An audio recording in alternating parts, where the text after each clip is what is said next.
stream because it looked a little weird earlier. So we'll give this a second to buffer, but we are live, assuming we will shortly. I'm in a different location than I typically am. So I realized how dark the walls are in this room. So obviously I need to get that taken care of with some lighting here because, I look like I'm sitting in the dark. How are you doing today, Bobby? Special guest, Bobby here.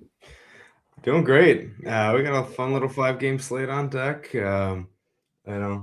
Snowing. We got one more thing of snow up here in Minnesota, but hoping in the next week or so we're going to be over the hump. But knowing typical Minnesota weather, we'll get dumped on one more time with snow in March before we actually get into the weather really warming up for real.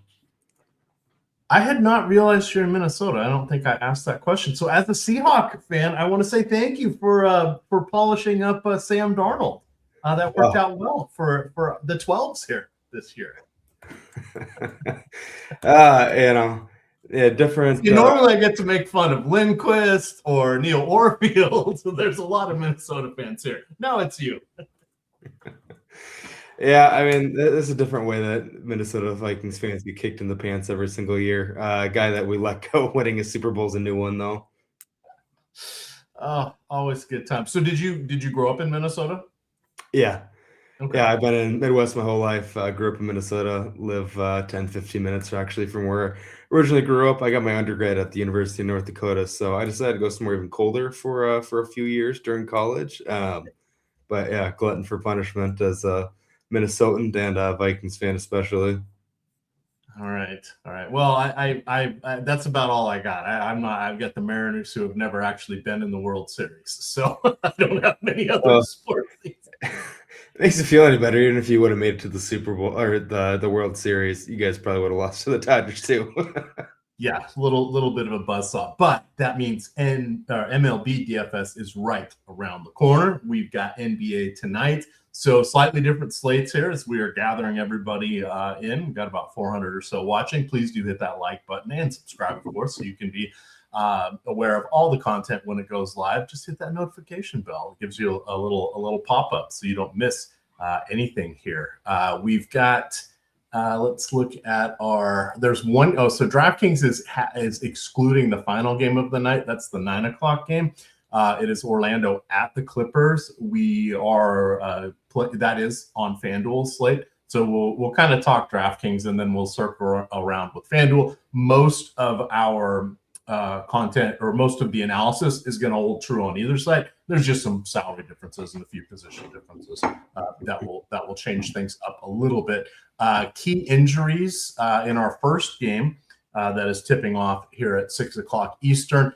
We know that TJ McConnell and Aaron Nesmith are going to be out for the Pacers. We have Cooper Flagg out for at least another week.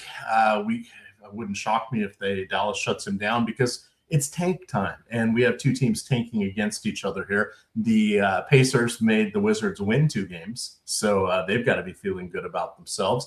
At 6:00, we get probably at 7. Am I doing my times backwards? 5:00, 6:00. Sorry, Dallas and Indy already started. My bad, guys. Chicago, or probably Charlotte. Now I'm all flustered. Charlotte at Washington is the first game. I knew there was only one lone outpost game. Miles Bridges and Diabate are still serving the final game of their suspension. Kobe White not yet ready to start for his hometown team. He's got probably this game and maybe one more. That leaves a lot of front court minutes open, so we're going to talk some Grant Williams. Washington will be without Tristan Vukcevic and Justin Champagnie, but they do have Kaishan George back. And I think that'll be all the highlights there for the first part. Oh, Rudy Gobert is out, not to bury the lead for your Timberwolves. He was a bad boy, got too many flagrant fouls. Joel Embiid also out for Philly. But let's take a peek here at the guard position. I can see I've got a couple filters on from when I was writing my article earlier here. But let's go to you talk injuries too. Vucevic on the Wizards just got ruled out. Was not expecting him to sit in this one. Well, he's been too effective for them, so he must sit. They're giving minutes to the guys with 10-day contracts. because of course they are. Phoenix is going to be another talking point here because no Devin Booker. He's going to miss another 3 or 4 games with a hip issue. And then Dylan Brooks broke his hand. Jordan Goodwin was strained his calf, I believe, in the last game. So he is out. And then Jalen Green, we'll have to see. We're waiting on injury management for him. Same thing with Grayson Allen. But that we have all those guys in at the moment. But turning this over to you finally, so I can stop talking. We've got Gillespie, Maxey, some of the popular guys at the top, Scoot Henderson in the mix. We've got a variety of price points. How are you viewing the DraftKings point guard position?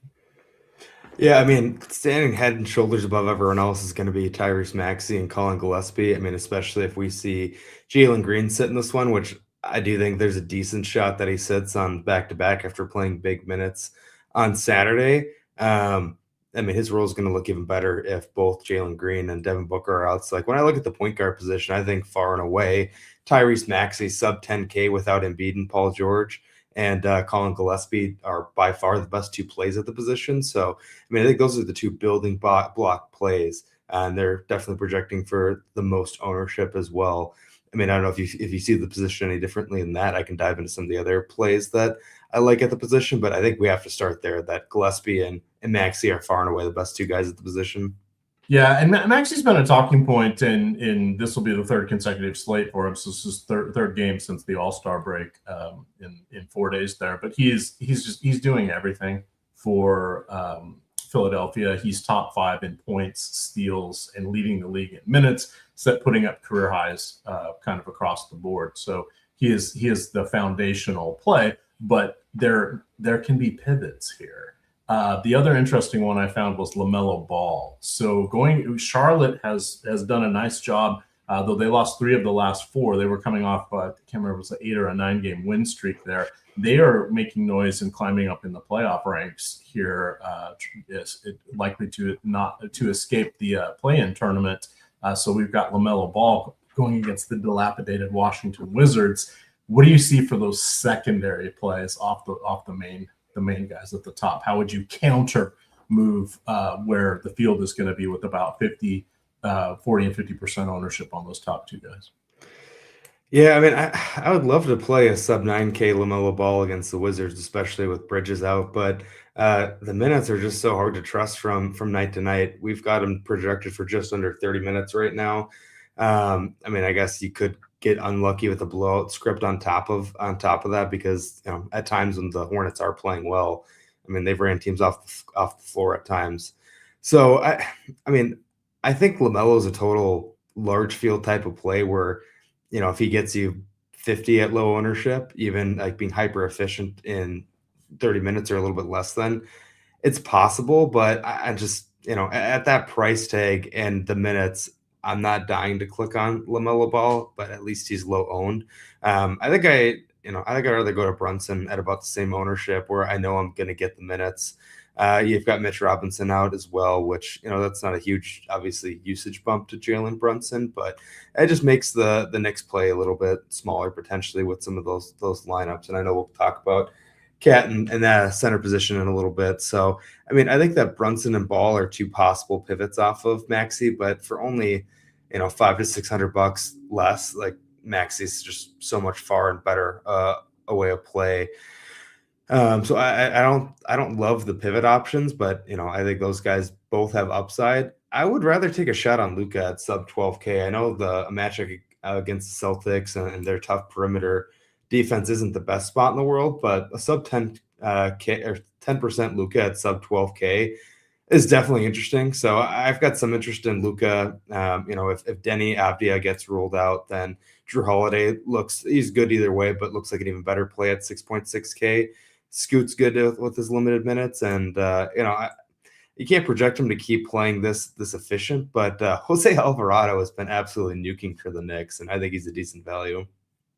That's Grand Theft Alvarado. He has been racking up the steals there for New York. I want to see. I had 5 last night. Pretty solid. Did you watch any of that game, the comeback there by the Knicks as Houston melted down in the 4th quarter? I wish I didn't catch any of that game. I hit the hay pretty early last night. Whole house is sick, so two young kids in Minnesota in the winter. We've been getting our ass kicked.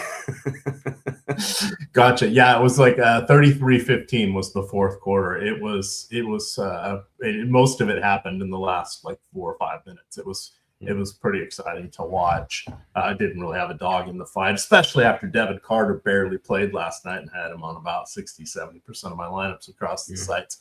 He ended up getting into the fourth quarter and got like 2 fantasy points. But we're at that time of year where there are many teams that are untrustworthy here. I was looking at LaMelo's minutes. It's funny if I type in, I've looked at his game log so many times when I type it into Chrome, that's what pops up. If I just type basketball reference, it's just a direct link to his game logs because I go to that quite a bit. He has played, he only played 27 minutes in the last game, but he did average a tick over 30 for his preceding 8 games. And he's been playing on back-to-backs. This is not a back-to-back. Their back-to-back was Thursday and Friday. So it is the third game in 4 nights. But yeah, him against the Wizards, gosh, even 3 quarters of play for him against the Wizards would be nice. The hard part is his first half minutes, a lot of times you look up and he's only got, 16, 17 minutes in the first half. And sometimes it's 12. They just been playing cat and mouse with their rotations there. But he can definitely get it done.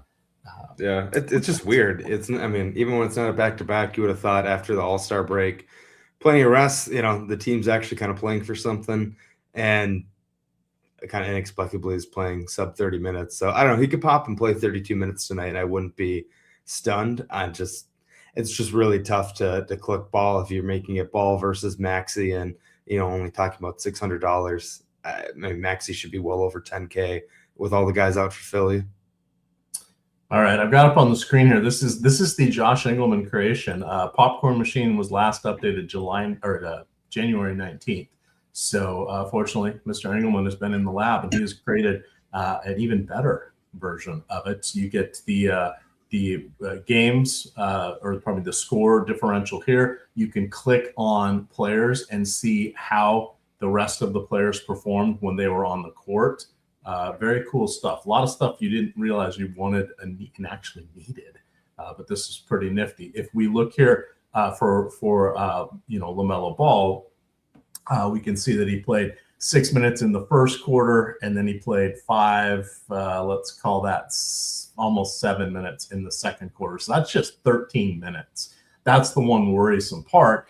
And this has happened a few times where if the rest of the unit's looking good, or the rest of the players on the floor are looking good, they haven't been quick to get him back out there because they're trying to save him, with all the recurring soft tissue injuries he has and availability on back-to-backs, etc. They've been taking it a little easy with him, but this is fun to look at and just sort of see the patterns, and you can pick any game you want here. So we can go one game back and see how that looked.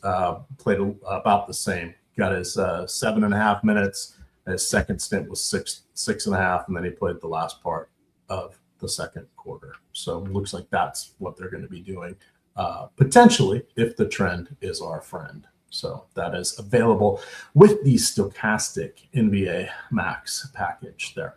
All right, back to point guard. Let's look at leverage here. I think we've hit everybody in some form or fashion. Is Scoot Henderson. He's 4,900 on DraftKings. This would be the kind of last guy we used to transition to move over to shooting guard there. But how are you feeling about Henderson if Abdia plays? I think he's fine. He's more of a – think of him as more of a last guy in, or just like if I kind of need some guard at that position or at that price, I'm fine getting there. He's got some upside, but I'd prefer him more if Denny were out. All right, let's take a peek over here at shooting guard. Hit the guys that we have not covered yet.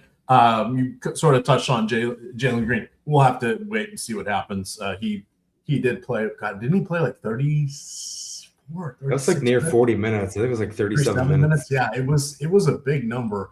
I'm just going to call up his game log here real quick. Yeah, 37 minutes, double overtime. That's the other thing to think about. So that wasn't on the main slate yesterday. It was the first game of the day, but that went into double overtime. So would not be a shock if he sits tonight. We mentioned that Booker, Brooks, and I'm blanking on the other guy, Goodwin, are all out already. If Jalen, I don't think they're going to put Jalen Green out, play him today, unless he's going to play around 28 or 30 minutes. Is sort of my feeling, because it doesn't make sense. Either give him the full night off, or don't play him something that is meaningful for the team. It's against Portland. What is your read on that, since this news will probably come in when we are off air? Yeah, I started out thinking that he was going to play, and I'm trending towards thinking that he's going to sit. I'm just going to look to see if there's any more recent line movement. See, I don't know if we've seen any major line movement recently on it. So, I mean, it's one of those things where I try and keep a look at sometimes you're going to see the line move before you actually get the news on Underdog or some of these other sites. So, I'm going to double check. So, I mean, it stayed 3.5 points in Portland's favor. So the fact that Portland's that big of a favorite in Phoenix has me continuing to think that he's more likely to sit than not. Yeah, and it would be a safe move. I mean, they're already missing their 2 best scorers. I mean, if he hadn't been hurt the vast majority of the season, he would have been up ahead of Brooks. But I think they'll proceed with caution in this one. That takes us to Anthony Edwards. Edwards and Randall get about, depending on how you chop it up since the start of last year, when Gobert is off the court, they get between a 5 and an 8% increase in their fantasy points per minute. Randall picks up more post scoring and rebounding, and then just the pace of play tends to go up a little bit more when Gobert is out. That's essentially what helps Edwards. We have Con Knipple, who is looking like a seasoned veteran at this point here. I don't think he can buy a beer yet, but he's been looking pretty solid. And then you get Jaylen Brown as another guy who's popping. He gets that matchup against the Lakers, 2 storied franchises doing battle there out in California. What do you think of our shooting guards here? Yeah, I mean, I think there's, especially if we see Jalen Green sit in this one, I think Con and Anthony Edwards are the clear next best 2 plays at shooting guard. I mean, I think Ant at this price tag, especially 9,200 is a great price tag. There's a lot of early on off court numbers early on in the season with Embiid and Paul George, where basically the 76ers were a bottom 5 defense when those guys were out, and they were a top 10 unit when they were both in. So, I think it's a great spot for Ant, especially at this price. I think he's the best play at the shooting guard position, and Con at 7.1K, no Miles Bridges, gets the Wizards. I mean, he's just a great play at shooting guard. So love him. I think outside of those 2 guys, then you look at the Philly shooting guards and Edgecombe and Quentin Grimes. Both those guys look really good. Those would be my kind of next tier for guys at the shooting guard position. And if we see Jalen Green sit, we don't have a direct pivot at the shooting guard spot for him, but I think we would potentially see some more minutes from Jamiria Bouye and Ryan Dunn. So I know we'll talk on Ryan Dunn at the power forward position, but if you backload your lineup in the sense that Jalen Green sits, and I think that's going to lead to a direct positive correlation for Ryan Dunn. So Tech says, Knipple's at the bar. Hey, Emac called me a seasoned vet. Bartender, get me a Shirley Temple. Yes, yes. No alcohol for him. We had a little fun last night. I did a little contest on FanDuel, because the blue site just doesn't get enough love these days. And I gave away a full month of Stokastic NBA Premium, because we had a winner in that contest with the Stokastic avatar. So I'm going to put the FanDuel contest link here in chat. Needs 70 people in it to fill. It's $2. It's a 3-max contest. Yesterday when I posted it, we had about twice as many people watching as we do now. It filled very quickly, but I'm putting that in there again for you guys. Already handed out that free month, because we honor our bonus bets here, our bonus opportunities. But for those of you that did not get in on that one, if you go to the Stokastic homepage, let's share this tab over here. under the deals section, you can go to the Hall of Fame tab, and this tells you the 4 easy steps that you can get a full month of Stokastic free by repping the Stokastic avatar. You can win it multiple times. First tier, you get any month. So I gave away a month. You get a full month there.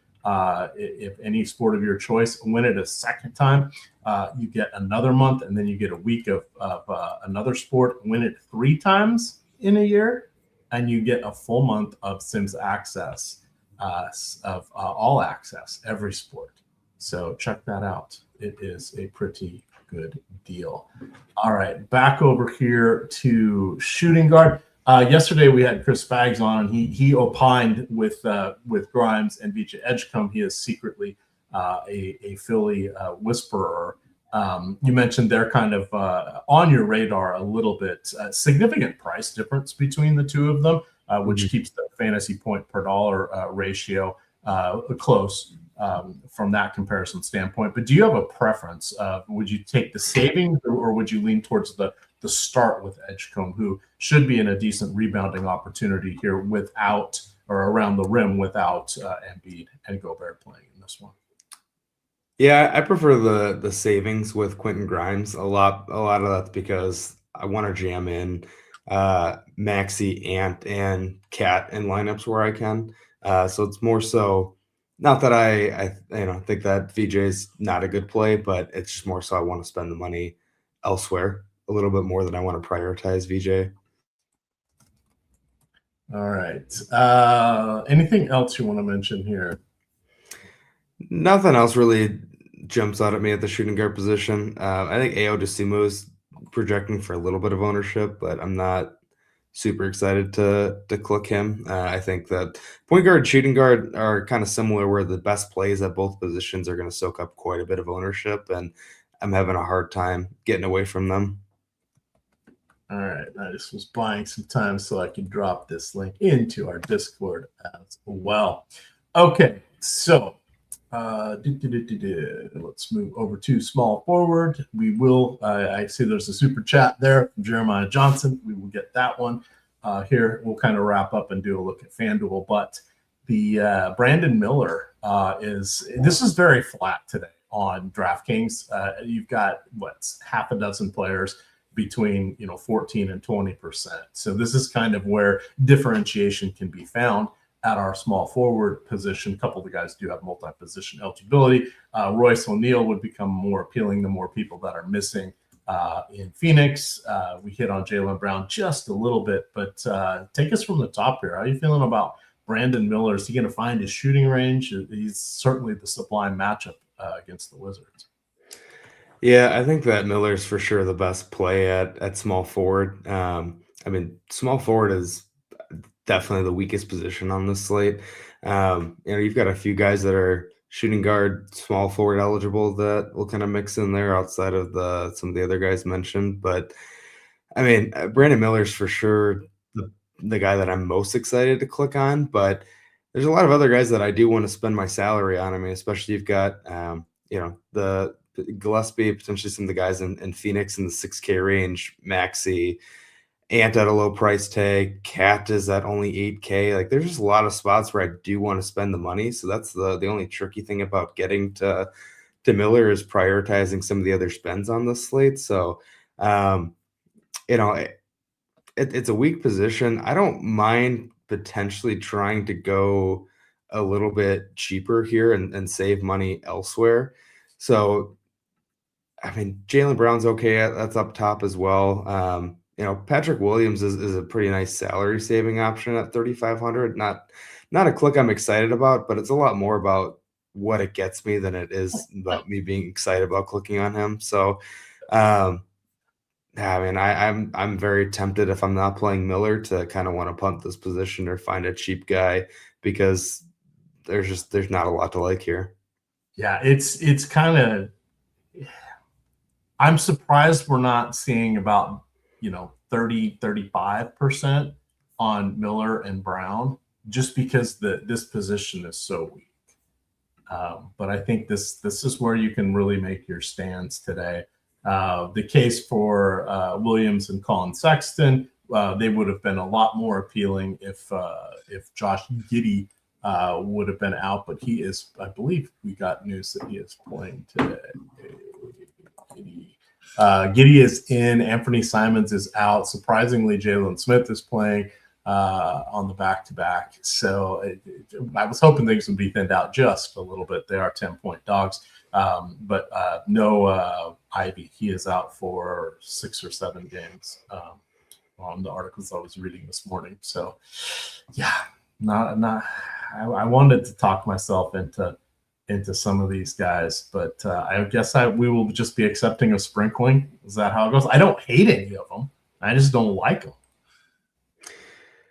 Yeah, I mean it's tough, and I guess if we see Jalen Green sit, then I guess potentially Grayson Allen would look a little bit better for Phoenix. So I mean, I definitely think you can get to Grayson Allen if he sits. He's a lot better play on FanDuel though. On DK, he's 7,400. On FanDuel, he's 6,200. So Grayson Allen's already a good play on FanDuel, and would be an even greater play if Jalen Green sits. So. You could backload to that. I mean, Grayson Allen at low ownership, especially if we get the Jalen Green news late that he's sitting. That's appealing. You might get him sub 10% still. All right, we'll move on to power forward, but we'll take a minute here just to remind everybody that we've got a little deal going on. It's 75% off the Stokastic props package or any odd shopper package that you would like. Promo code PROP75 will get you the goods over there. We'll talk about that a little bit later as well. So let me get that off the screen. Back to power forwards here. We're saying that we're not talking about the value plays. Oh, they're coming. Here are 2 of them right here. Naz Reid, not exactly a value, more of a fantasy point per dollar play, but then he popped up on the injury report here. I believe it was a shoulder issue. So we'll have to see what's going on there. He's 7,000 on FanDuel. So he is, last I looked, and we'll go to FanDuel when we finish all this, but he was about 50% projected rostership on FanDuel, where he's at 80% on DK. Grant Williams is going to play all the minutes he can handle at power forward. We say all the minutes he can handle. He has missed quite a bit of the season with injury, so he was just coming back here, and he sat out on the back-to-back. He did play 31, 32 minutes in his last spot start, and with Bridges and Diabate still suspended, I think he is an interesting option for 4,300, up 300 from where he was on Thursday. And then you had mentioned Ryan Dunn as a potential option here. So tell us what you think about Naz Reid, since you are the resident T-Wolves expert.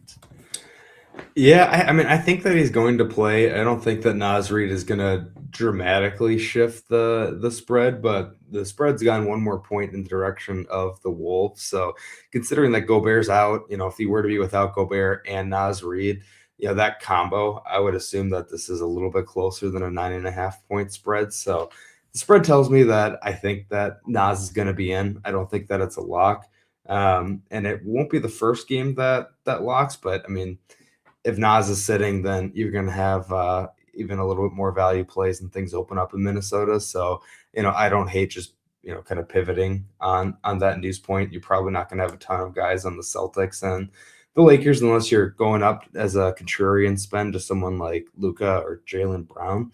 So I think we're going to still have time to react to the news, even if we don't get it right at lock. So, I mean, my thought is Naz is in, and he should on DK at least come pretty much preloaded in your lineup.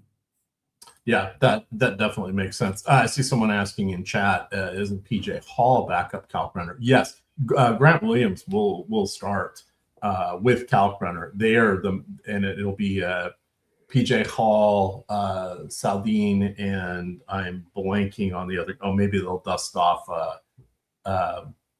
Xavier Tillman. Maybe. I think he's played like a minute or 2 in each of the games, and there's some other guy I'm missing, but it's going to be 30, 32 minutes for Williams and Kalkbrenner, and then those other guys will fill in there. But I wouldn't go towards Hall or Saldine. Sorry, I got distracted there. Back over to your Nas Reed point. Yes, just preload them into your lineups and sort that out at a later date. Do you think Obdia plays? I kind of lean that he sits. That's one that I'm not quite as confident in, but I'm leaning that Denny sits. We'll see though. It's not one that I'm as confident as Jalen Green as an example. All right. Anything else on power forward? Perhaps a Julius Randle. I don't even want us to put our names next to the Wizards guys. A LeBron James. Not overly exciting, but at least you feel a little bit more comfortable about the likes of Randall, Reed, Williams, Barlow. Now that we know that Embiid is out, what else do you want to impart to our audience? I mean, I touched on the Ryan Dunn piece a little bit when talking about Jalen Green. I think that he's a very good value play that's going to pop even more after Locke. Chalk Grant Williams is never something I'm excited about, but when he's going to play 30 minutes against the Wizards and the Hornets are as thin as they are in the front court, it's hard not to click him. I guess the only other couple thoughts that I have is, I mean, I think that Julius Randle is under-owned without Rudy Gobert out there. Royce O'Neal, Rolls Royce is projected for close to 20% ownership earlier, and now he's at about 14%. He doesn't grade out great. He grades out just okay, but if Jalen Green sits, he's going to look a little bit better. I'm okay at 13%. And small forward is pretty weak, so he's just a guy that if we get the Jalen Green news early, that maybe he kind of pops and a ton of ownership flocks to him since he's small forward, power forward eligible. All right, just getting a little upload file ready here because I want to be able to focus on any news that comes in here at the last minute. So let me save that. All right, let's move on to the center position. Then we're going to hit FanDuel. We got some super chats queued up there. Anthony Towns should have no issues against Chicago. He's seemingly a little bit more comfortable on offense. I don't know if comfortable is the right word. It felt like he might have been harboring some sort of injury because he was just not effective for a full stretch. That seems to be improving. He's still been outstanding on the boards. You got Andre Drummond likely to draw the start over Adem Bona. And then Behringer is potentially in play. Flat 3K player here. We've got him for 22 minutes. That's ticked up a little bit from this morning as we are seeing more of the dust settle and getting better reads with the prop lines and stuff. What do you think about? Let's start off with Behringer since that is a Minnesota guy. Look, this is perfect to have you on the show. I didn't know who he was when I was looking at it this morning. But I said, "Oh my God, a 3K player! We got to at least know a little bit about him." Yeah, I mean, he's got a little bit of talent, and he's had a couple of good spurts when he's been out there. So I mean, I think that regardless of Naz Reid's status, that he's in play. He's a good value. I'm not necessarily looking to slam him. I think he could be a little bit over-owned based on his projection, but I think he's a fine value. Definitely not super interested on FanDuel unless Naz Reid sits. Center position over there. I'm not as excited to get there with Kalkenbrunner projecting a little bit better than him, and then you got some of the other cheap guys that you can play. But I think he's going to be especially over-owned over on the blue site. So he's a fine value. I want to get shares. I just don't want to go necessarily overboard on backup center that hasn't had a significant role on the team until recently playing a little bit more. Yeah, so for those on the screen wondering what I'm showing, this is his game log over on Basketball Reference. So 17th overall pick here. We can see he only has 3 games with more than 10 minutes. But I eyeballed this earlier today, he gets about 0.83 fantasy point per minute in that extended run.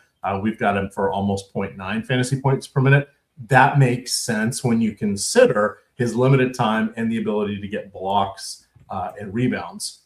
As a young player, he's not going to have to focus as much on offense. So that is making him pop there for us a little bit on DraftKings. So if he comes in around 30%, which he should, where you said you think that's a little bit over-owned. What would your representation be if you were going to be playing 150? I feel more comfortable in that 20 to 25% range. I think he's a good enough value that he could burn me or he could kill me. But at the same token, we've got Andre Drummond. That's a great value play. I think that Cat is a phenomenal play at 8K against the Bulls. So I mean, there's other guys that I want to get quite a bit of exposure to. And then at the same token, when you just look at, roster construction, if you're playing like Maxey and Gillespie, which I think, those are by far the best two plays at point guard, you start to run out of point guard center utility spots pretty quickly. And so I don't know. I don't want to go too crazy with him, but I think he's a good play and he could also burn you at the same token. Let's see. I was surprised that Mark Williams has actually played in quite a few back-to-backs. He hasn't missed a game in a while because I was considering also Iguodala. Remember, we get a Sunday surprise here. Perhaps it is Williams with the random scratch there towards the end, but it's looking like kind of a 5-6 man show here up at the top, especially if we look at the center-only players. Let's see. Anything else you want to mention, or I'm going to flip this over to FanDuel and we'll give a look there. No, I mean, I mentioned love for Cat. Kalkenbrenner's a way better play on FanDuel. Is a bit of a transition to FanDuel, and I do think that Klingon at 5% ownership right now, 6,900. I mean, especially if Denny's out, gets a little bit of a usage bump. Mark Williams doesn't play defense. He's out there for to play offense more than anything else. So I could see Klingon having one of those like 20 rebound games or something like that on a Sunday slate. So I do think that he's kind of a good contrarian play at low ownership. But I mean, on DK, pretty much all the ownership's going to be centered on Cat, Drummond, and Behringer.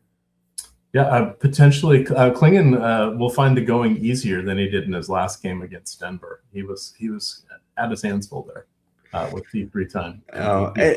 And one other thing to mention, I see it in the chat with Anthony Gill since Vucevic's out. Sure.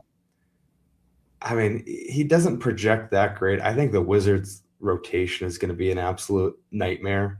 I really don't want to click anyone on the Wizards, and I don't even know if Anthony Gill's parents want to click on him if they play DFS. I don't want to play Anthony Gill. I don't think it's the craziest play considering the injury, but God, I hate playing Anthony Gill. He's such a terrible fantasy point per minute guy.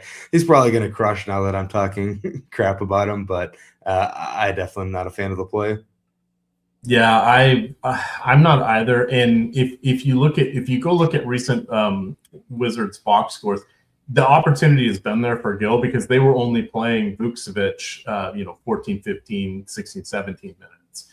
And Vucevic was just getting a ton of usage, taking his shots and getting 14 or so points in each of those games. So there's not much really changing with Gill, even with Vucevic out, because those minutes were already available for him. He's just not someone I would want to. I'd rather take a chance on the 3K rookie for the Timberwolves, Behringer, than I'm butchering it since he's French, but Beranger, whatever his name is. Yeah, it's one of those guys that if Anthony Gill beats me, he beats me. We're on to the next slate. Yeah. One other one I wanted to mention here was Alonus Williams. He ended up playing. He's on a 10-day contract. They ended up playing him over Will Riley. The Wizards are not even developed. They're not giving minutes to like Bub Carrington, to Trey Johnson, etc. It's bizarre. It's like I get you guys are losing and tanking, but playing the 10-day contract guys over those players, just there's no long-term foresight in that. But anyway, all right, FanDuel it is.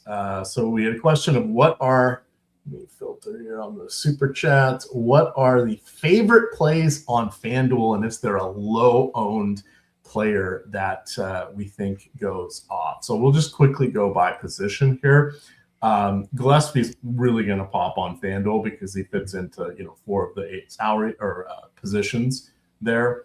But he has not had some very good fantasy production in the last few games, even with Booker and others missing time. I think we've seen enough from him earlier this season to hope he gets back into that form. So I would still take a chance on it, but he has just had a lot of single-digit or NBA single-digit fantasy or scoring, not DFS. But I think he's interesting, and Maxey and Edgecombe. Those would be the three I like on FanDuel. Do you have anybody popping for you? I mean, I think LaMelo is definitely a better play on FanDuel than on DraftKings with a little bit cheaper price point. So I do like LaMelo more over on the blue site. I like Royce O'Neal a little bit more over there too, who projects really well. I talked about, I think the center position is way better on DraftKings, where you've got Behringer at min price, Andre Drummond still cheap, and Cat underpriced. And then on FanDuel, you don't have Cat, crazy expensive, but he's definitely a little bit more expensive over there. But you do get power forward eligibility. But I love Cat on this slate on both sites, even though that he's a better DK play. Especially with Mitchell Robinson out, Cat's rebounding numbers are significantly better when Mitchell Robinson's off the court. But I do like Donovan Clingan as a kind of contrarian play on FanDuel quite a bit. I think that pretty much everyone's going to go cheap with Kalkenbrunner or Behringer for the most part over on that site. And I just don't think that they're either one are amazing chalk, especially Kalkenbrenner's. It's FanDuel pricing, but he's $5K. He's not min price and free. So I really like Clingan as a differentiator on FanDuel as a contrarian play.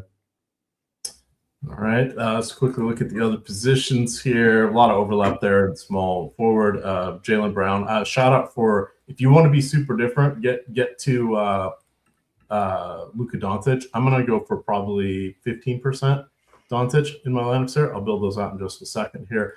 Small forward. This is where Kawhi Leonard enters the picture. Power forward, we're going to see Paolo Banchero as well, because they have the extra game in the FanDuel player pool. So they have the two extra teams in there for that late night game. So that tweaks things a little bit from when we're comparing it to DraftKings. But those are mainly the two guys I would look at from that game. You could potentially get a splash there for Brook Lopez, but his salary is ticking up a little bit. And even though he does get 3 points for blocks on FanDuel, and he is another guy that has been playing a lot of minutes since the trade of Zubac. He's 37 years old. At some point, he's going to break down, but no John Collins. He has a neck injury, or a strained neck. So that is why Lopez is popping up just a little bit there. But that kind of wraps up our FanDuel side of things. Yeah, and then Brolo also tell Ty Lue, like, stop playing me so much. I think he's telling him, like, I'm old, man. I don't want. I didn't sign up for this. We were supposed to have options. But he's still in the league 2 years longer than his brother. So, I got to tell a quick little story here as I kick off Sims. Funny enough, my mom's driving teacher, when she was, and my mom's in her 80s now, but her driving teacher was the Lopez brothers' grandfather, and she knew their mom. Their mom's younger than her, but she knew her. They grew up in the same little town. Small world. That's cool. Yeah, I don't get it. That story it gets at risk each year of not being told. With that. And I do want to tell you guys, I got that. We'll do this last super chat here. I got that free that FanDuel contest. So I just dropped that link again in the chat, so you guys can jump in. It's about 30 spots left, but they must fill to run. But if you win that with Stokastic Avatar and tweet at me, you can tweet at Stokastic HOF, but make sure you tweet at me, because this is sort of a guerrilla marketing thing I'm doing. But if you win that with Stokastic Avatar, I will get you 1 month of NBA Sims for free. Okay, so the other question was, while we're waiting for the last of the Q tags here, who are your top plays on DK? I I mean, top plays on DK, I can rattle off position by position super quick. Point guard, it's a tie between Gillespie and Maxey. Both are elite plays. Shooting guard, Jalen Green, if he's in, he's the top play. But after that, Anthony Edwards at only 9,200 be my favorite play at shooting guard. Small forward, tough position, but I have to lean Brandon Miller as my favorite play at the position, just a bit at a default by how weak the position is. Power forward, Naz Reid is the easy one if he's in. He's basically just should come preloaded. But I'm banking on Jalen Green sitting as the day's gone on. I think he's going to sit in this one, and really like Ryan Dunn at 3.3K. Favorite sneaky guy at that position. Hopefully that news comes out later and we get Ryan Dunn lower owned at 3.3K. And at the center position, Klingon's my favorite contrarian play at center, but I love Cat on both sides with Mitchell Robinson out.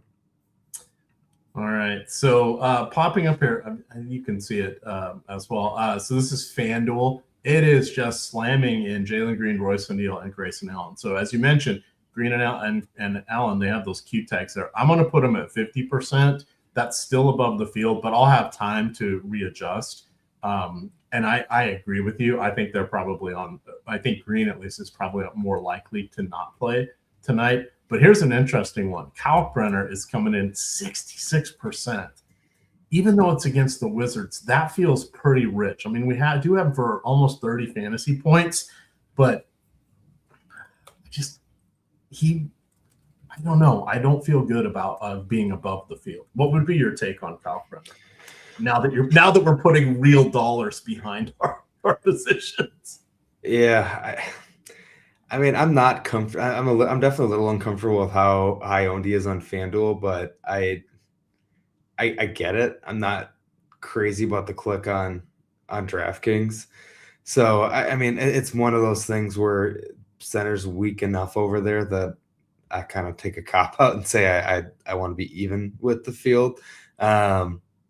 But it's not one that I'm super excited about. I do think that the center position over on FanDuel is a really good spot to get different, especially because pricing, just as a general kind of macro comment on the slate, I do think that pricing is a lot softer on DK. It's easier to build it on DK tonight than it is on FanDuel. All right. I said I would play 15% of Doncic on FanDuel. That is what I'm doing. Yeah. Pretty comfortable with where these numbers are. Another guy I didn't mention, coming off the bench, Benedict Mathurin. Essentially, he could easily be starting for the Clippers, but it gives him a little bit of a stagger there off of Kawhi Leonard. But he is basically playing starters minutes off the bench. So I think he is an interesting option. I should have mentioned him when we were throwing out Kawhi and Paolo Banchero. Let's see if I have. I agree. Yeah, he was a mess. I mean, he's projecting for just under 25% ownership over on FanDuel. He's definitely a good play. Yeah. The one thing about, it's like, oh, I want to have then the late night hammer. Even now, even without Zubac, the Clippers can just drag teams down into a slog of a game. And that is not quite conducive to what we want to see for our DFS environment there. We can see on the similar ROI. So I did 150. That means I got some here with the negative. So let's get favorites here and scroll down at the bottom. It's probably where I bumped up Doncic or Benedict Mathurin's in that one. So I like to eyeball these just real quick and make sure there's nobody in there. Or I'm not thrilled to have Isaac Okoro, so we'll get rid of that one. Another one with Isaac Okoro. So I got knocked out those two, but I want to play 150 lineups, so I can just come right over here. Filter on lineups, and let's do Ben Carroll and put him in a lineup there. Make sure Okoro is not in it, and then we will do one with Mathurin. But that's another quick way that you can filter and adjust your lineups here. So let's do. Yeah. Isaac Okoro is in that same bucket as Anthony Gill. If Isaac Okoro beats me, he beats me. Yeah. It's crazy. All right, let me kick off a DK run here, and then we'll see if any other news came in. It's going over DraftKings. Need to hit refresh. Sometimes if you don't hit refresh, it doesn't clear cache. So when you're going between the sites, so you guys definitely want to do that. Sims contest generator. Build out 5,000 between low stakes and marquee.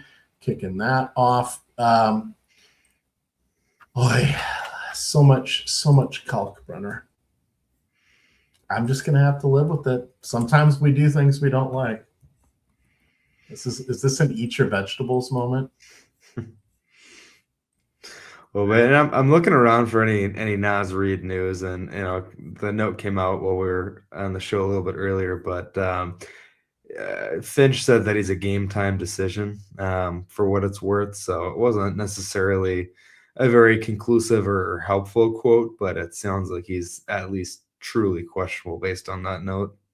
Does Chris? It's Chris Finch, right? Does he play a lot of word games as a coach, or is he at least call it like it is? I'd say more generally down the line, as far as coaches go. I mean, you can't. It's not like it's not like Doc Rivers said it. If Doc Rivers said it, like hey, he's referred to as Glenn around here per Greg Ehrenberg's instructions. He is not a doctor.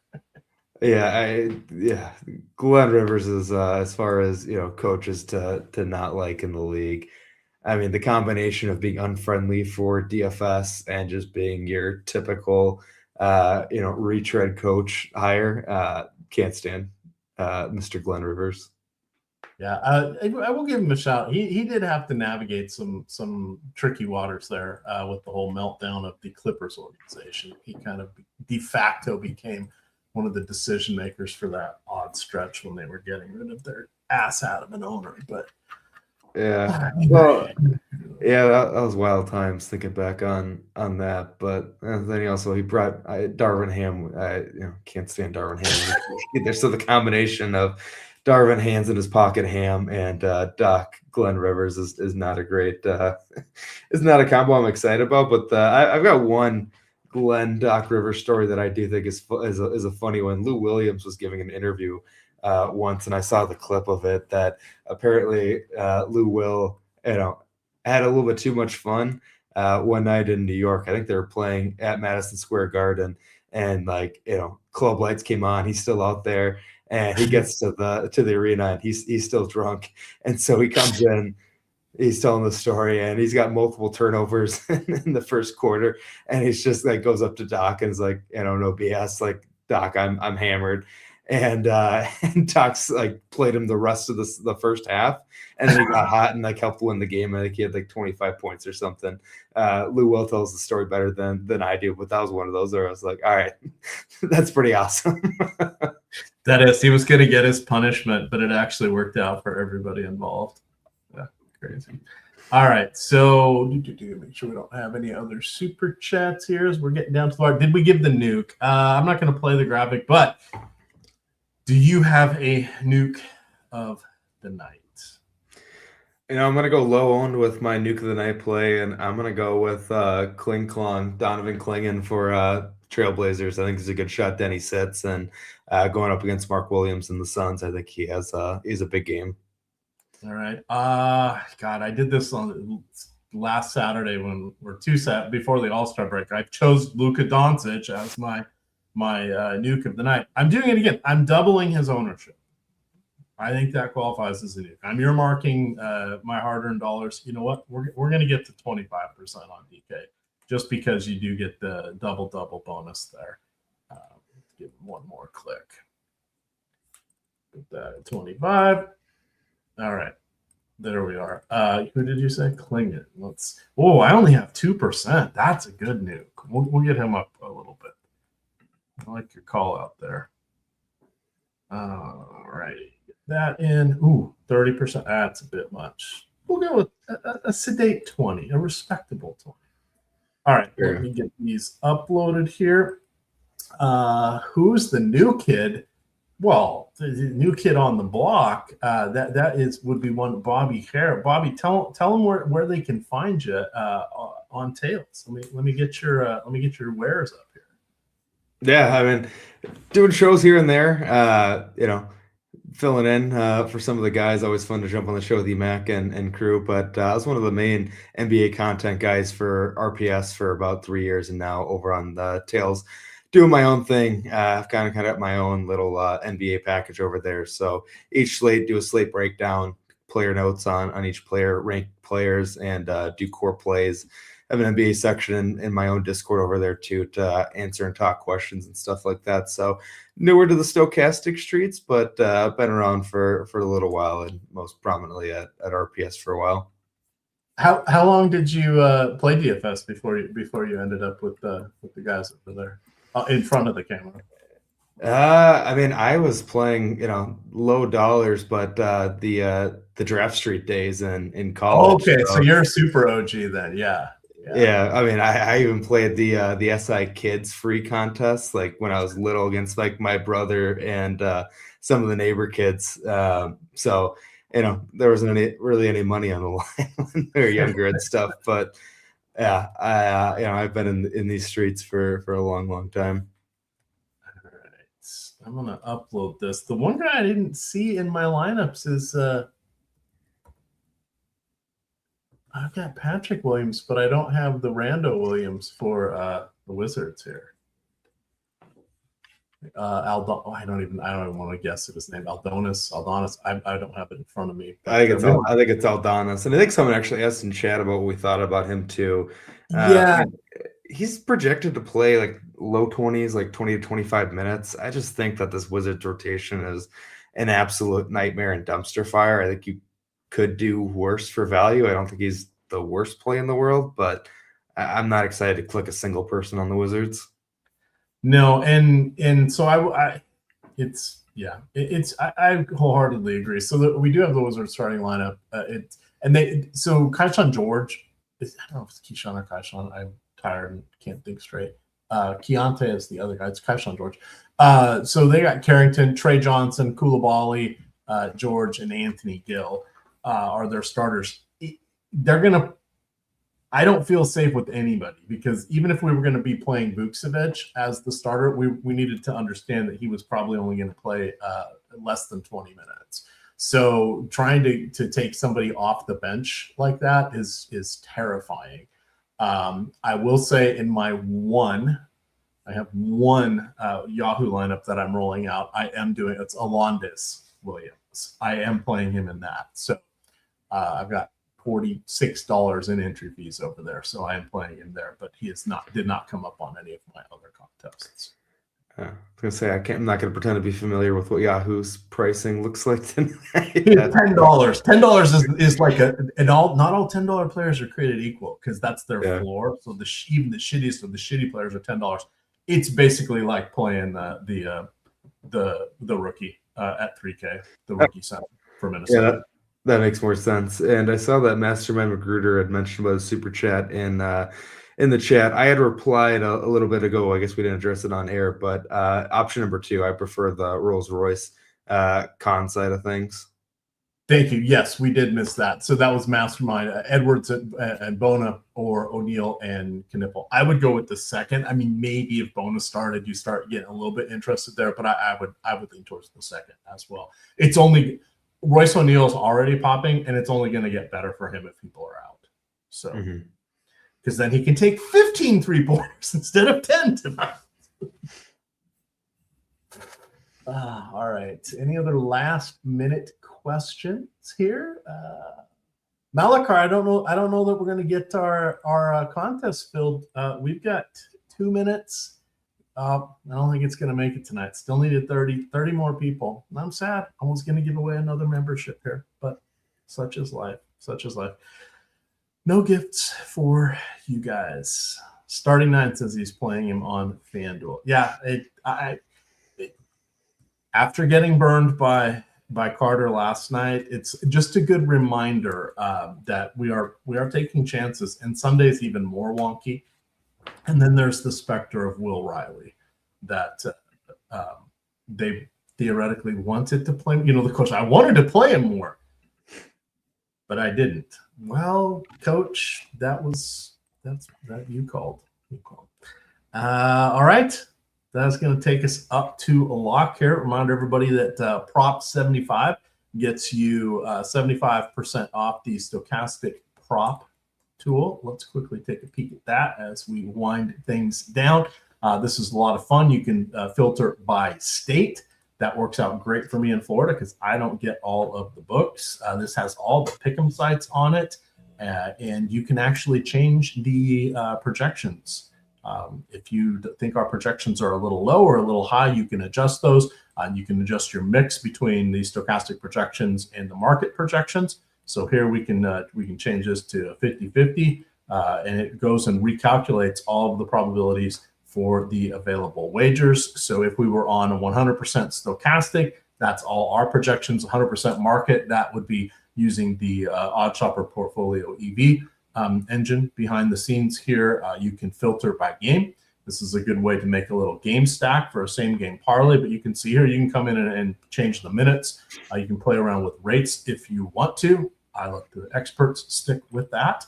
But see, now we've got some things popping. Oh, look, the same game parlay, a bunch of stuff over there on Novig. So you can go over there and put in a parlay on Novig because they do allow those over there now. But that is the Stokastic prop tool, and that is promo code prop 75 that will get you 75% off that package or any OddsShopper package.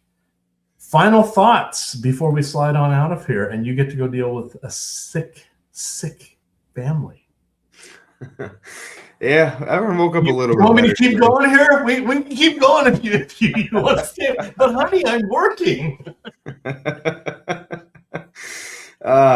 No, I don't think I have any other thoughts. Anything else that I've touched on? Let's hope for a Klingon nuke, some screenshots at the end of the night, and I think as far as Sunday slates go, this was not as crazy as we're gonna get. So enjoy it, guys, because as we were on into March, April, NBA DFS, it's gonna get wild. All right, I can't say it any better. So with that, gamers, good luck.